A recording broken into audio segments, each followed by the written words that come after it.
சர்வாவிற்கு நன்றாக புரிந்தது. அவனுக்கும் அதுதான் தேவைப்பட்டது. இந்த ஏலத்திற்கு அவன் வந்ததே எப்படியாவது ஆலியாவை சந்திக்க வேண்டும், அவள் முன்னால் தான் பெரிய ஆள் என்று காட்ட வேண்டும் என்பதற்காகவே.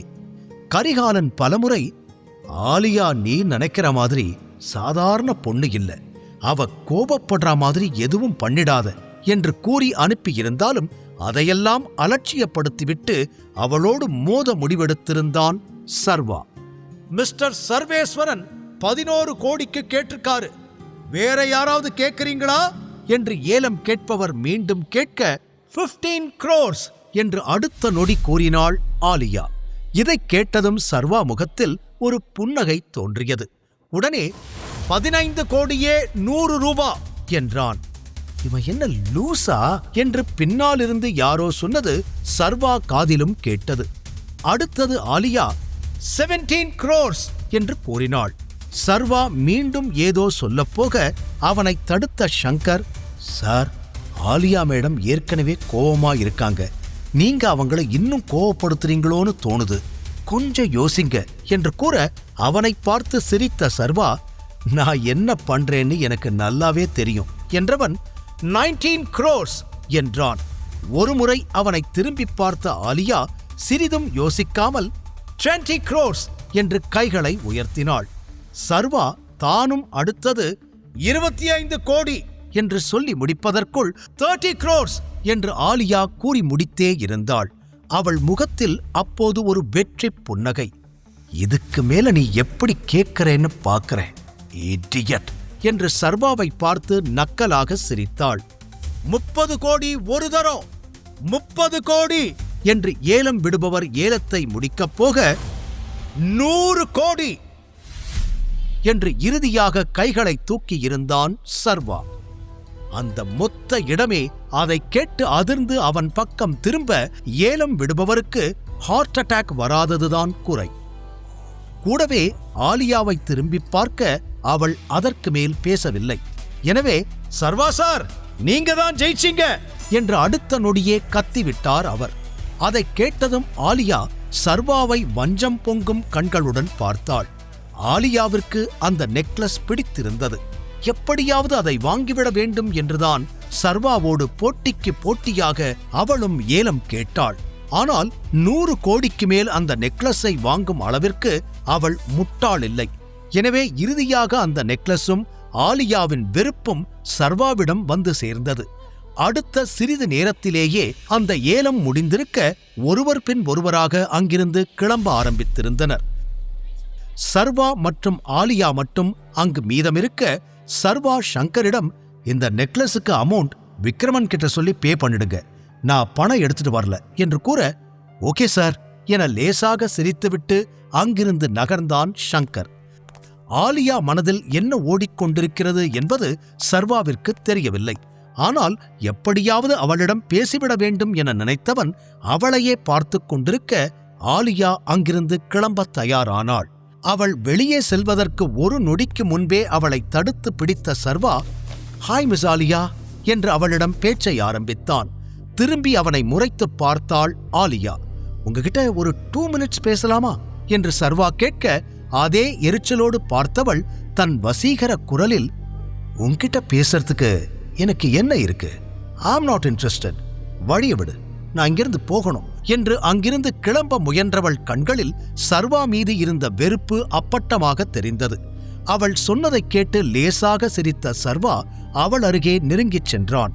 இருவருக்கும் சில இன்ச் இடைவெளி மட்டுமே இருக்க, நீங்க கோபப்படும்போது பார்க்க ரொம்ப அழகா இருக்கீங்க ஆலியா என்று கூறினான். அதைக் கேட்டதும் அவனை மீண்டும் முறைத்தாள் ஆலியா. யாரா இவன், என்ன நிமிர்ந்து பார்க்கவே எல்லாரும் நடுங்குவானுங்க, இவன் என்னடானா என்கிட்டயே வந்து கெத்தா பேசுறான் என்று மனதிற்குள் எண்ணிக்கொண்டாள். கரிகாலன் என்னவெல்லாம் செய்யக்கூடாது என்று சொல்லி அனுப்பியிருந்தாரோ அவை அனைத்தையும் தப்பாமல் செய்து கொண்டிருந்தான் சர்வா. கைகளை கட்டிக்கொண்டு அவனை பார்த்த ஆலியா, உனக்கு உயிர் மேல ஆசை இல்லைன்னு நினைக்கிறேன் என்றாள். நிஜமாதாங்க, நீங்க அழகில்ல, பேரழகு, அதுவும் கோவப்படும் போது பா, உங்களை இப்படி பார்க்கறதுக்காகவே அடிக்கடி கோபப்படுத்தலாம் போல என்று லேசான சிரிப்போடு அவன் கூற, ஆலியா மறைக்க நினைத்தாலும் அவளையும் மீறி ஒரு புன்னகை அரும்பியது. ஒரு அடி அவனை நெருங்கி வந்து, ஆலியா, நீ இந்த இடத்துக்கு புதுசா? இங்க இருக்கிற ரூல்ஸ் பத்தி உனக்கு தெரியாதா என்று கேட்டாள். அதை கேட்டு சத்தமாக சிரித்த சர்வா இல்லை என்பது போல தலையை ஆட்டி, எனக்கு ரூல்ஸ் அண்ட் ரெகுலேஷன்ஸ் எல்லாம் கிடையாது, இருந்தால் மீறப்படும். அதுவும் அழகான பொண்ணுங்க விஷயத்துல நான் எந்த ரூல்ஸுமே ஃபாலோ பண்றது இல்லை. அப்புறம் என்னோட முழு பெயர் சர்வேஸ்வர ராஜன் என்று சொன்னவன் அவளோடு ஹேண்ட்ஷேக் செய்வதற்காக கைகளை நீட்டினான். ஆனால் அவள் அதை மதிக்கவில்லை. அவனை கண்டுகொள்ளாமல் அப்படியே நின்ற நேரம் அவளுக்கு பின்னால் இருந்த கதவு திறக்கப்பட்டு உடனே சில அடியாட்கள் உள்ளே ஓடிவந்து அவள் பக்கத்தில் நிற்க, அதில் ஒருவன், ஏதாவது ப்ராப்ளமா மேடம் என்று கேட்டான். இன்னொரு புறம் சர்வா நீட்டிய கைகளோடு ஆலியாவை பார்க்க அவள் தன்னுடைய ஆட்களை பார்த்தாள். ஆலியா பேசுவதற்குள் அவள் கையை பிடித்து தன் பக்கமாக இழுத்தான் சர்வா. விருப்பமே இல்லை என்றாலும் அந்த இழு விசைக்கு கட்டுப்பட்டு அவன் பக்கம் சாய்ந்தாள் ஆலியா. மெதுவாக அவள் காதில், மற்றவங்களுக்கு தான் அறிவு இல்லைனா உனக்கும் அறிவு இல்லையா? யாராலையும் கண்டுபிடிக்க முடியலனாலும் நீ என்ன கண்டுபிடிச்சிடுவேன்னு நினைச்சேன், உன்னால கூட முடியலையா நந்திதா என்று கேள்வியாக நிறுத்தியவன், நான் தான் உன்னோட டைகர் என்று கூறியதும் அதிர்ச்சியில் உறைந்து அவனை திரும்பி பார்த்தாள் ஆலியா. நீ இப்போ என்ன சொல்லி கூப்பிட்ட? நீ சர்வா, நீதான் டைகரா என்று நம்ப முடியாமல் கேட்டவளுக்கு சின்ன வயது ஞாபகங்கள் கண் முன்னால் படமாக ஓடியது. அப்போது ஆலியாவின் பெயர் நந்திதா. அவளுடைய இந்த உண்மையான பெயர் யாருக்குமே தெரியாது. மீண்டும் அவளை தன் பக்கமாக இழுத்துக் கொண்டவன், சத்தமா பேசாத, நான் அண்டர் கவர்ல இருக்கேன், நான் தான் டைகர்னு யாருக்கும் தெரியக்கூடாது என்றான். அதில் பேச்சற்று அவனையே பார்த்தாள் ஆலியா. அப்போது அவளுடைய அடியாட்களில் ஒருவன், என்ன எல்லாரும் வேடிக்கை பார்த்துக்கிட்டு இருக்கீங்க, அவனை பிடிச்சு அடிங்க என்று கத்தினான். உடனே குறுக்கே வந்த ஆலியா, நிறுத்துங்க என்று அனைவரையும் தடுத்தாள். கைகளை கட்டிக்கொண்டு சர்வா நடப்பதை வேடிக்கை மட்டும் பார்க்க, எல்லாரும் கொஞ்சம் வெளியே வெயிட் பண்ணுங்க என்று தன்னுடைய ஆட்களை அனுப்பிவிட்டு, அப்படின்னா நீதான் சர்வேஸ்வர ராஜனா?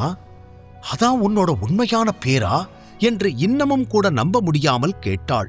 உடனே அவளை விடுவித்த சர்வா தன் கைகளை விரித்து, எஸ், நானேதான், டாப் டு பாட்டம் பார்த்துக்கோ, உன்னோட டைகர் தான் வந்திருக்கேன், இன்னும் என்ன நம்ப முடியலையா நந்திதா என்று அவன் கூறி முடிப்பதற்குள் ஓங்கி அவன் நெஞ்சிலேயே குத்தினாள் ஆலியா.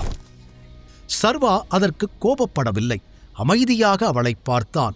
இது 18 வருஷமா என்னை விட்டுட்டு போனதுக்காக இவ்வளவு நாள் எங்க இருந்த என்று உரிமையோடு அவனிடம் கோபமாக கேட்டாள். இருவருக்குமே சின்ன வயது ஞாபகங்கள் இன்னும் அப்படியே இருந்தது.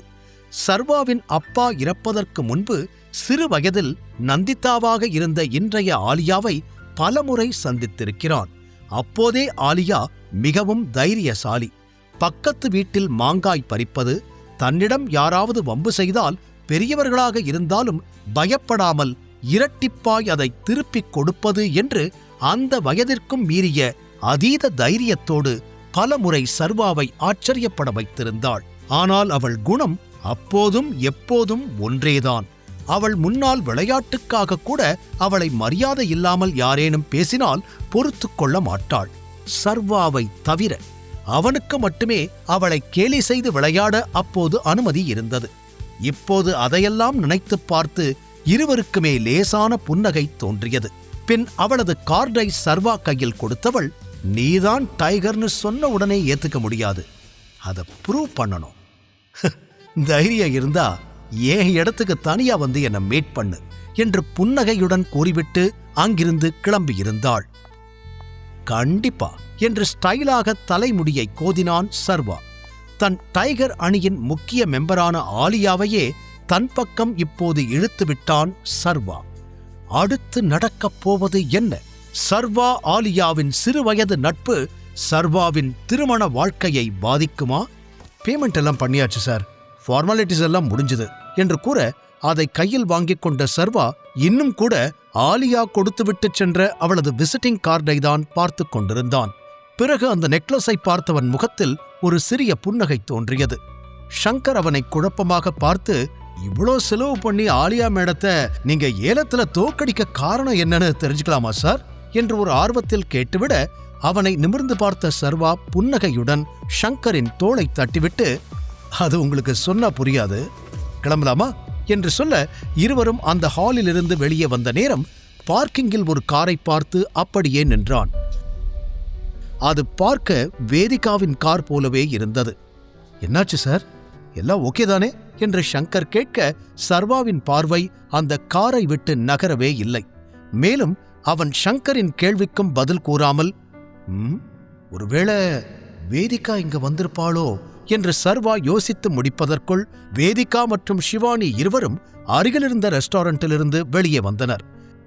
அவர்கள் இருவரையும் சில நொடிகள் பார்த்து கொண்டே நின்ற சர்வா தன் அருகே இருந்த ஷங்கரிடம், நீங்க கிளம்புங்க, எனக்கு வேற ஒரு முக்கியமான வேலை இருக்கு என்று சொல்லி அவரை அனுப்பி வைத்தான்.